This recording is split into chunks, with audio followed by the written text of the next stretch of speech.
Sveiki visi, aš kunigas Gabrielius Satkauskas ir su jumis šventas reikalas. Ar tikrai visada reikia atsukti antrą žandą? Ar Jėzus mums liepia būti silpniems? Ar krikščionis turi leisti kitiems jį skriausti? Jei taip, tai kodėl pats Kristus, kai per tardymą gavo smūgį, neatsuko kito žando? Pasirodo, ši Evangelijos vieta yra daug gilesnė, negu atrodo iš pirmo žvilgsnio. Evangelijoje pagal Matą Jėzus sako: jei kas tave užgavo per dešinį skruostą, atsuk jam ir kitą. Ir daugelis šitą vietą aiškina kaip draudimą gintis, kaip liepimą tylėti, kaip leidimą kitam tave skriausti. Bet ar tikrai to mokė Kristus? Atkreipkite dėmesį į vieną žodį – dešinį. Kodėl Jėzus pasakė į dešinį skruostą, o ne tiesiog veidą? Tais laikais, kaip ir šiandien, dauguma žmonių buvo dešiniarankiai. Ir šis veiksmas daugelis biblistų mano, kad buvo ne kovos veiksmas, bet kito pažeminimo gestas. Ir turėjo atrodyti maždaug taip, kad dešinė ranka įstrižai suduodamas smūgį su išorinė plaštakos puse į dešinįjį pažemintojo skruostą. Ir žydų bei romėnų visuomenėje buvo labai aiški socialinė hierarchija. Šeimininkai dažnai pažemindavo savo vergus, tarnus ar žemesnių statuso žmonės, smogdami tokiu būdu per jų dešinį skruostą. Tai nebuvo kovos veiksmas, bet pažeminimo veiksmas. Pamodeliuokime pačią situaciją. Šeimininkas dešinė ranka išorinė plaštakos pusė smogia vergui per dešinį skruostą. Vergas neatsako tuo pačiu, bet atsuka kitą žandą. Taip jisai parodo nesutikimą su šeimininko elgesiu ir nepaklusnumą jam. Mintis tokia: tu gali mane mušti, bet tu negali atimti mano orumo. Ir tai nėra pasidavimas. Tai yra nesmurtinis pasipriešinimas. Nors tai nėra oficialus bažnyčios aiškinimas, bet šiandien tai yra viena populiariausių šiuolaikinių biblistinių interpretacijų. O ką apie tai sako katalikų bažnyčia? Nėra vieno aiškinimo, tačiau yra labai aiškus akcentas – atsisakyti keršto. Bažnyčia primena, kad Kristus kviečia mylėti priešus, atleisti skriaudėjams, neatsakyti su neapykanta, bet blogį nugalėti gėriu.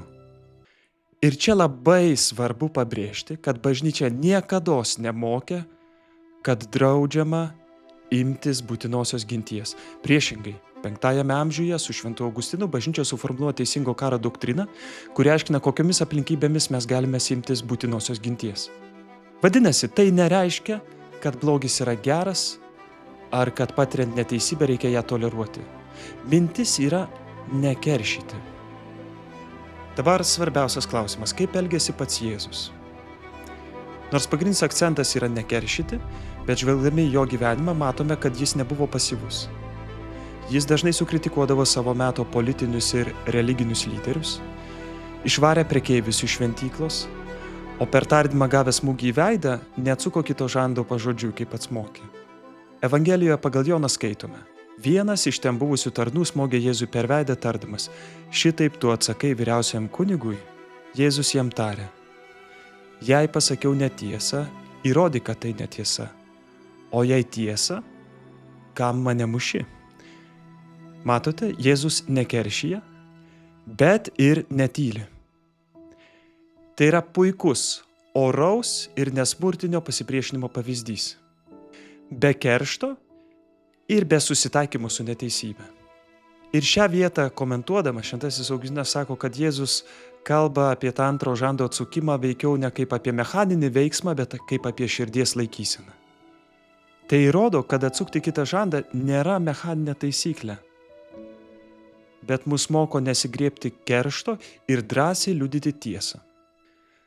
Dabar 1 amžiais bažnyčios tėvai visi vieningai sutarė, kad antrojo žando palyginimu Kristus draudžia kerštą, bet neteisingumą. Taip pat, kad didžiausia pergalė yra nugalėti pyktį savo širdyje. Taip pat, kad krikščionis negali atsakyti su neapykanta. Ir kad tikroji stiprybė yra gebėjimas ištverti blogį, neprarandant meilės.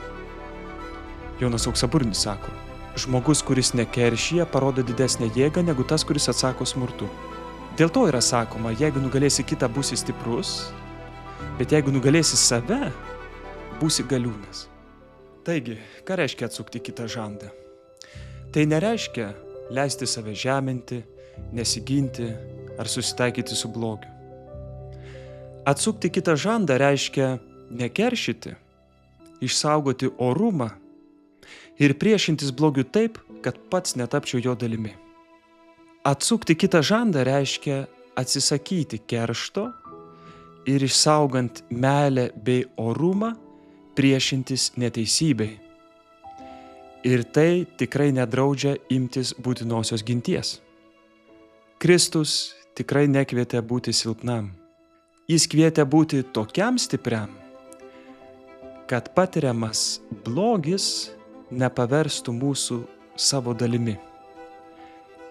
Ir dėl to apaštalas Paulius Romiečiams 1 amžiui rašė: mes, stiprieji, turime pakęsti silpnųjų silpnybės, ne savo pataikauti. Taigi, stiprybės. Iki susimatymo.